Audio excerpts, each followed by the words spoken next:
عاوتاني انا المغاربه عاوتاني 100 مليار 100 مليار مرة أخرى غنديرو فيديو باش نحضروا المغاربة من النصب والاحتيال. مغربي ابن مدينة الرباط كينصب على 68 ألف مغربي كيجمع 100 مليار. مرحبا بكم في قصة وان كوين.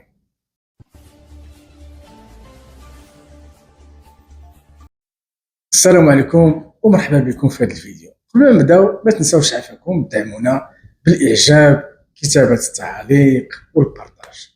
مرة أخرى غنضطر ندير فيديو على النصب والاحتيال بالطريقة ديال الهرم. واحد المغربي ابن مدينة الرباط كيجمع أكثر من مليار، أنا 100 مليار. مغربي ابن مدينة الرباط كيجمع أكثر من 100 مليار وتنصب على 68 ألف مغربي. عن طريق شنو؟ عن طريق الكريبتو. اولا ما كايناش حتى شي سميتو، ما كايناش السميه ديالو، الضحايا ديالو ما كيذكروا السميه ديالو، وكاين قضايا عليه. هو متابع دابا في حاله صلاح هو وشي صاحبه، اذا ما عندناش معلومات عليه. كان تيخدم اكثر من قبل من 2024 على اساس انه شنو كان تيقول الضحايا ديالهم، الضحايا ديالو شنو كان تيقول لهم؟ راه هاد العمله هذه اللي سميتها وان كوين غادا تخرج في 2024. استعدوا، راكم غادي تستثمروا فيها وغادا تداول، وراكم غادي تصبحوا من اصحاب الملايين. ما كنعرفوش اين سنبدا، غيكون بدا تنظن غيكون في 2022 23 شي حاجه بحال هكا. جمع 100 مليار يعني 100 مليون ديال الدولار. كي دار ليها هذا السيد هذا بنفس الطريقه اللي كيخدموا بها النصابه والمحتالون في هذا المجال ديال النصب الهرمي، لكن هو متخصص في الكريبتو. كان تيقول الناس انا راني كنت انسان طبيعي، كنت حلاق، وفي نفس الوقت كنصلح التليفونات، وهانتوما دابا اصبحت من اصحاب الملايين. بالفعل كيسوق شي طوموبيله واعره ما كنعرفوا سميتها، غتكون شي رونج، شي مرسيدس، شي بي ام دبليو، وكيقولوا ان عنده مصالح تجاريه، عنده تجارات، عنده استثمارات في المغرب وفي دبي. هذا السيد هذا كيجمع الناس، مشى كيجمع المغاربه، انطلق من طبيعه الحال من مدينه الرباط، سالا، نقنيطره، الدار البيضاء، ومن بعد في انحاء كثيره من المغرب. كان تيجتمع مع المغاربه على حسب المناطق اللي كان كيقنعها. الا كان بنادم صغير كيتلاقى معاه في قهوه في ريستوران، كيخلص مول القهوه، كيلاقي الطوابل هكا، يجيب له كراسه يتلاقى مع الناس. بنادم كثير قاعه ديال الحفلات، بنادم كثير بزاف كيمشي ويكري شي هول كبير في شي اوتيل ويجتمع مع عباد الله، ودار فيديوهات في اليوتيوب وخدم دوك الشناقه ديالو اللي كيمشي كيقول ليه الا جبتي لي 10 عندك كذا، جبتي لي 50 عندك كذا، وقنع الناس. وبداو يحطوا الفلوس يحطوا الفلوس يحطوا الفلوس يحطوا الفلوس. وكاين واحد الضحيه ديالو راه هضر مع بزاف ديال المواقع، عطاه استثمر معاه في 32 مليون، مره عطاه 12 مليون ومره 20 مليون 20 مليون. سيد خدام خدام خدام حتى جمع 100 مليار ديال السنتيم، 100 مليون دولار. ملي كتجي كتسول الناس كتقول لهم هذا السيد هذا كان تيوعدكم بواحد العمله سميتها الوان كوين. كتسمع المغاربه وحتى الضحايا ديالو كيقول لك ايه نعم، من بعد غنكتشفوا ان هذه العمله هذه ما كايناش. لا، شي هو هذا الصحيح. العمله كانت وان كوين، هذه واحد العمله طلعت بسرعه ونزلت بسرعه، واللي موراها دارت واحد السرعه فائقه 4 المليار ديال الدولار، يعني 4000 مليار. السيد دار 100 مليار، لكن الاستاذه ديالو والام الروحيه ديال هذا المغربي ابن مدينه الرباط اللي سرق المغاربه 100 مليار، راه هي ربحات 4000 مليار في ظرف عامين. إذن هذا السيد هذا منين تعلم؟ تعلم من واحد البلغارية سميتها روجا إغناطوفا. هي عاشت في ألمانيا ثم بلغاريا، ومن بعد من بلغاريا جات الأمريكان. في 2014 لقات الوان كوين، وبالزربة الإعلام الأمريكي اتفق فيها، وكانوا كيلقبوها ذا بيتكوين كيلر، يعني قاتلة البيتكوين. وان كوين صرفات الفلوس بزاف على الإعلام، والناس هضروا عليه أنه غادي يجي وغادي يحيد البيتكوين اللي هو أقوى عملة رقمية. شنو سموها؟ سموها كذلك ذا كريبتو كوين، ملكة الكريبتو، ملكة العملات الرقمية. إذن عندها جوج ديال الألقاب، قاتلة البيتكوين اللي هو الوان كوين، ثم ملكة الكريبتو. هاد السيدة هادي إلى هاد المغربي هذا نصب على 68,000. الأستاذة والأم الروحية ديالو اللي تعلم منها نصبات على الملايين، وجمعات 4 ديال المليار ديال الدولار بين 2014 وأواخر 2016. ثم شنو دارت؟ غير سمعات أن السلطات الأمريكية اللي في الحقيقة تحركت بسرعة، وفي 12 أكتوبر 2017 دارت عليها مذكرة بحث من عند مكتب التحقيقات الفيدرالي الاف بي اي، وكاينه دابا التصويره ديالها هي ما بين توب 10 وانتد ديال الاف بي اي، يعني ما بين دوك العشرة المطلوبين لمكتب التحقيقات الفيدرالي البوليس الفيدرالي. السيده شنو دارت؟ غير سمعات السلطات الامريكيه غتحرك ضدها، قبل ما تخرج ديك المذكره ديال البحث الفيدراليه شدات واحد الطياره ومشات اليونان، ثم اختفت من الرادارات. ومن بعد التلفزه النرويجيه اي 24، ثم واحد المجمع ديال التحقيقات سميتو او سي سي ار بي غاديين يبداو يقلبوا عليها. مشاو للكاداستر يعني المحافظه، بداو يقلبوا على سميتها حتى لقاوها في دبي. الحقيقه شنو دارت؟ هي في 2015 مشات شرات واحد دار قد واحد ابارتمون قداش في دبي، الثمن ديالها اكثر من 2 المليار، كتفوق تقريبا شي 2 المليار و400 مليون ديال السنتيم اذا غنحسبوها بالمغربي. وشدات دوك الفلوس 4 المليار ديال الدولار. فين هما دوك الفلوس؟ كلهم كاينين في دبي، فيلات وابارتمون وعقارات. وكاين اللي تيقول لك ان روجا إغناطوفا مشات لدبي وتما شي واحد صيفط الاخره ويقد يكون استولى على هاد الفيلات والابارتمون والعقارات والاستثمارات والحسابات ديال روجا إغناطوفا. هادشي طرا بين ديك 2017 و 2019. اذن هاد المغربي هذا اشنو دار؟ قرا القصه ديال الحياه ديال روجا إغناطوفا واستفد منها مزيان، شنو دارت وقرا عليها مزيان والوان كوين وكذا وشنو دارت شنو فعلات، وعجبته انها في ظرف عامين جمعات 4 المليار ديال الدولار. السيده شنو دار؟ خدا الفكره ونفس السميه وان كوين ومشى عند المغاربه، وللاسف استغل الجهل والطمع والحب ديال الربح السريع اللي هي احلام مشروعه ما كان لهم حتى واحد. ولكن الواحد ما خصوش يكون كامبو وما خصوش يكون مكلخ.